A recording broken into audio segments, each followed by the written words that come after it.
Hello friends, welcome to ரின் சமையல். இன்றைக்கி நம்ம ரின் சமையல் சேனலில் பருப்பு உருண்டை குழம்பு இப்படி செஞ்சால் உருண்டை உடையாமல் வரும். ஈஸியான உருண்டை குழம்பு தோசை, இட்லி, வெள்ளை சாதத்தோடு வச்சு சாப்பிட்றதுக்கு ரொம்பவே டேஸ்ட்டாக இருக்கும். ஈஸியான பிரேக்ஃபாஸ்ட் ரெசிபி.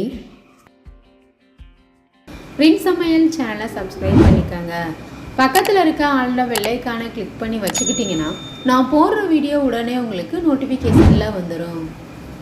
உருண்டை குழம்பு செய்கிறதுக்காக 1 கப் அளவு கடலைப்பருப்பு எடுத்திருக்கேன். பவுலில் சேர்த்துட்டு அதே கப்பில் 1/4 கப் அளவு துவரம் பருப்பு எடுத்திருக்கேன். அதையும் சேர்த்துக்கலாம்.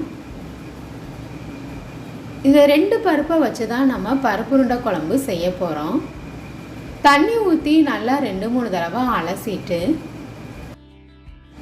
பருப்பை ஊற வைக்கணும். தண்ணி ஊற்றி 2 மணி நேரத்துக்கு மூடி போட்டு ஊற வச்சுருங்க. 2 மணி நேரம் ஆகிருச்சு. பருப்பு நல்லா ஊறிடுச்சு பாருங்க. தண்ணியை வடிகட்டிடணும். காரத்துக்காக 2 வரமிளகாய் சேர்த்துருக்கேன். 1/2 ஸ்பூன் அளவு சீரகம் சேர்த்துக்கங்க.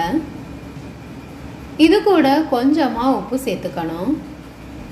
காரத்துக்கு தகுந்த மாதிரி வரமிளகாய் உங்களுக்கு எந்த அளவு தேவையோ அதுக்கு தகுந்த மாதிரி சேர்த்துக்கங்க.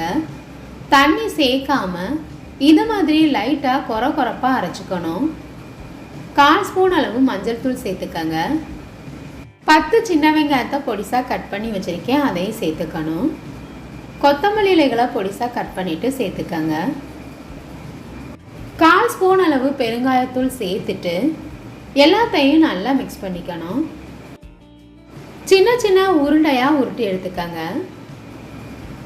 எல்லா உருண்டையும் ரெடி ஆயிடுச்சு. இட்லி பாத்திரத்தில் வச்சுட்டு 5 நிமிஷத்துக்கு இந்த உருண்டையை வேக வச்சுக்கோங்க. இந்த மாதிரி வேக வச்சு செய்யும்போது உருண்டை உடையவே உடையாது. குழம்புல அப்படியே இருக்கும். அடுத்ததாக மிக்ஸி ஜாரில் 2 தேங்காய் சில்லை பொடிசாக கட் பண்ணிவிட்டு சேர்த்துக்கங்க.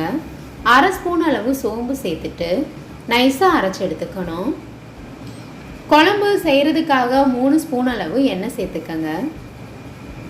கடுகுளுந்தம் பருப்பு சேர்த்துக்கங்க. 5-6 வெந்தயம் சேர்த்துட்டு சின்ன வெங்காயத்தை பொடிசாக கட் பண்ணி வச்சுருக்கேன். 1 கைப்பிடி அளவு சின்ன வெங்காயம் சேர்த்துக்கங்க.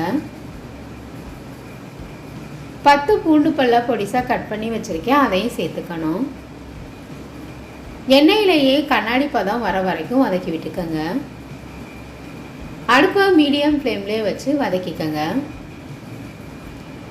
இந்த உருண்டை குழம்புக்கு சின்ன வெங்காயம் சேர்த்து செய்யும்போது ரொம்பவே டேஸ்ட்டாக இருக்கும். 3 பச்சை மிளகாய், 1 கொத்து கருவேப்பிலை சேர்த்துட்டு எல்லாத்தையும் நல்லா வதக்கி விட்டுக்கணும். இது கூட சின்ன தக்காளி பழமாக பொடிசாக கட் பண்ணிவிட்டு சேர்த்துக்கங்க. புளி நம்ம சேர்க்குறனால தக்காளி பழம் இந்த குழம்புக்கு அதிகம் சேர்க்க தேவையில்லை. நாம் சேர்த்துருக்க தக்காளி நல்லா மசிஞ்சு வர வரைக்கும் வதக்கி விட்டுக்கணும். 1 ஸ்பூன் அளவு குழம்பு மிளகாய்த்தூள் சேர்த்துக்கங்க. காரத்துக்காக 1/2 ஸ்பூன் அளவு மிளகாய்த்தூள் நான் சேர்த்துருக்கேன்.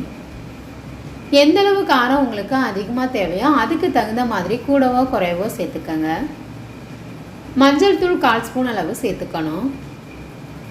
நாம் சேர்த்துருக்க எல்லா பொருட்களையும் 1 நிமிஷத்துக்கு எண்ணெயிலே வதக்கி விட்டுக்கங்க. அடுப்பை மீடியம் ஃப்ளேம்லேயே வச்சு வதக்கிக்கோங்க. அரைச்சி வச்சுருக்க தேங்காயை சேர்த்துட்டு நல்லா கலந்து விட்டுறணும். சின்ன நெல்லிக்காய் சைஸ் அளவில் புளியை நான் கரைச்சி வச்சுருக்கேன். அதையும் சேர்த்துக்கங்க. புளிப்பு எந்த அளவு தேவையோ அதுக்கு தகுந்த மாதிரி புளி தண்ணி சேர்த்துக்கங்க. குழம்புக்கு தேவையான அளவு தண்ணி சேர்த்துக்கங்க. எல்லாத்தையும் நல்லா கலந்து விட்டுறணும். தேவையான அளவு உப்பு சேர்த்துக்கங்க. உப்பு காரம் எல்லாம் சரியாக இருக்கான்னு செக் பண்ணதுக்கு அப்புறமா மூடி போட்டு குழம்ப நல்லா கொதிக்க வச்சுக்கணும். ஏற்கனவே வேக வச்சு வச்சுருக்க உருண்டை எல்லாத்தையும் குழம்புல சேர்த்துட்டு லைட்டாக கலந்து விட்டுருங்க. 2 நிமிஷத்துக்கு உருண்டைகள் எல்லாம் குழம்புல நல்லா வேகட்டும். இப்போ நமக்கு சுட சுட உருண்டை குழம்பு ரெடி ஆயிடுச்சு. உருண்டைகளை வேக வச்சு இந்த மாதிரி உருண்டை குழம்பு செஞ்சு பாருங்க, உடையாம வரும். இந்த ஈஸியான உருண்டை குழம்பு உங்களுக்கு பிடிச்சிருந்ததுன்னா ரின் சமையல் சேனலை சப்ஸ்கிரைப் பண்ணிக்கோங்க ஃப்ரெண்ட்ஸ். உருண்டை குழம்பு உங்களுக்கு பிடிச்சிருந்ததுன்னா மறக்காமல் ஒரு லைக் கொடுங்க ஃப்ரெண்ட்ஸ். கமெண்ட் பண்ணுங்கள், ஷேர் பண்ணுங்கள். பக்கத்தில் இருக்க ஆளுன பெல் ஐகானை கிளிக் பண்ணி வச்சுக்கிட்டிங்கன்னா நான் போடுற வீடியோ உடனே உங்களுக்கு நோட்டிஃபிகேஷனில் வந்துடும். Thank you friends.